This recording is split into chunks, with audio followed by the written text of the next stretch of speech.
ఇన్‌స్టాగ్రామ్‌లో చూసి ట్రై చేశాననమాట నేను ఈ వంకాయ పెరుగు కర్రీ. సూపర్ అంటే సూపర్ ఉందబ్బా! ఫస్ట్ టైమ్ చేసినప్పుడు.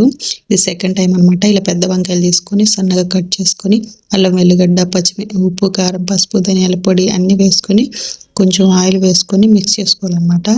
చేసుకొని మంచిగా ఈ మసాలా అంతా ముక్కలకు పట్టించుకోవాలి మంచిగా.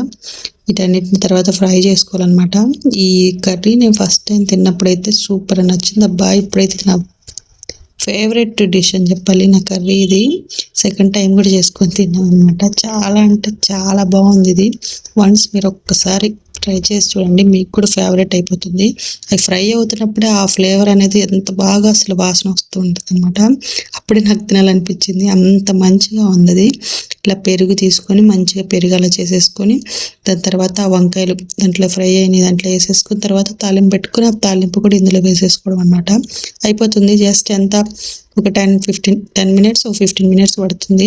కర్రీ మాత్రం సూపర్ అంటే సూపర్. ఇలా వేడి వేడి అన్నంలో వేసుకొని తింటుంటే ఎంత బాగుందబ్బా! నిజంగా మీరు కనుక ఇంకా ట్రై చేయకపోతే ఈ రెసిపీని కంపల్సరీ ట్రై చేసి తినండి. మీ ఫేవరెట్ అయిపోతుంది.